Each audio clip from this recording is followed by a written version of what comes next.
Canada के साथ भारत के रिश्ते खराब हो गए, इससे इनकार नहीं किया जा सकता। अगर कोई ये कहे कि भारत कूटनीतिक तौर पर कदम उठाएगा या कनाडा के साथ भारत के रिश्ते बेहतर हो जाएंगे तो वो दरअसल असलियत से मुंह छुपा रहा है। 18 जून 2023 की शाम को कनाडा के एक शहर के गुरुद्वारे से निकलते समय निज्जर की गोली मारकर हत्या कर दी गई। कनाडा के प्रधानमंत्री ट्रुडो ने पिछले साल 18 सितंबर को भारत सरकार पर निज्जर की हत्या में शामिल होने का आरोप लगाया, जिसे भारत ने खारिज कर दिया। इसके बाद 3 मई को निज्जर की हत्या के 3 आरोपियों को गिरफ्तार किया गया। ये तीनों आरोपी भारतीय।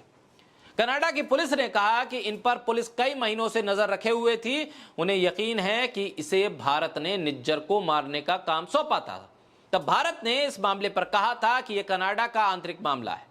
कनाडा सरकार के एक मंत्री ने भारत पर 29 अक्टूबर को नए आरोप लगाए। मंत्री ने कहा कि कनाडा में सिख अलगाववादियों पर एक्शन का आदेश किसी और ने नहीं, भारत के गृह मंत्री अमित शाह ने दिया। रॉयटर्स की रिपोर्ट के मुताबिक कनाडा के विदेश उप मंत्री डेविड मॉरिसन ने एक संसदीय पैनल में यह बयान दिया। कनाडा के विदेश मंत्री उप मंत्री डेविड मॉरिसन ने संसदीय पैनल के सामने यह स्वीकार किया कि उन्होंने ही अमेरिकी अखबार वॉशिंगटन पोस्ट को बताया था कि इस मामले में भारत के गृह मंत्री अमित शाह शामिल हैं।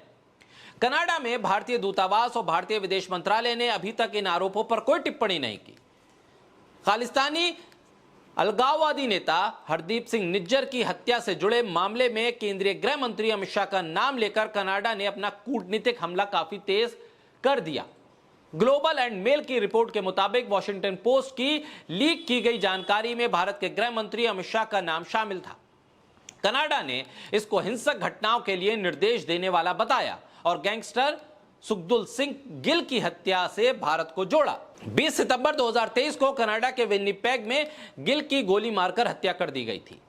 वहीं अब इन तमाम मामलों को लेकर भारत सरकार पूरी तरह से दबाव में, विदेश नीति को लेकर सवाल उठ रहे हैं।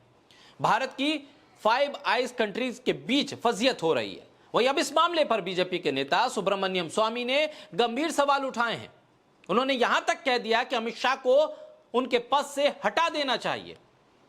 सुब्रमण्यम स्वामी ने कहा कि या तो प्रधानमंत्री मोदी और बीजेपी खुलकर अमित शाह का साथ दें और कहें कि कनाडा की सरकार झूठ बोल रही है और जो आरोप अमित शाह पे लगे हैं वो गलत हैं और इसे हम इनकार करते हैं, सिरे से खारिज करते हैं। या फिर अगर आप खुलकर सामने आकर अमित शाह को डिफेंड नहीं कर सकते, कनाडा के आरोपों को दरकिनार नहीं कर सकते, उसे खारिज नहीं कर सकते, तो अमित शाह को पद से हटने के लिए कहा जाए।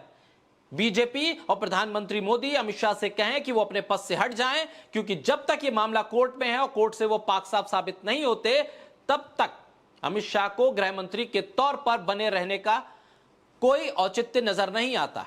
भारत सरकार को इस पर खुलकर स्टैंड लेने की जरूरत है, अन्यथा भारत की छवि अंतर्राष्ट्रीय स्तर पर धूमिल हो रही है। विदेश नीति को लेकर सवाल उठ रहे हैं, कनाडा के साथ रिश्ते खराब हो रहे हैं और न सिर्फ कनाडा के साथ रिश्ते खराब हो रहे हैं बल्कि अमेरिका समेत उन 5 आई कंट्रीज के साथ भी भारत के रिश्ते दिन ब दिन कमजोर होते जाएंगे। बहरहाल कनाडा के लगे आरोपों पर अब खुलकर सुब्रमण्यम स्वामी बीजेपी और प्रधानमंत्री से सवाल कर रहे हैं और सीधे तौर पर गृह मंत्री अमित शाह को उनके पद से हटाने की मांग कर रहे हैं।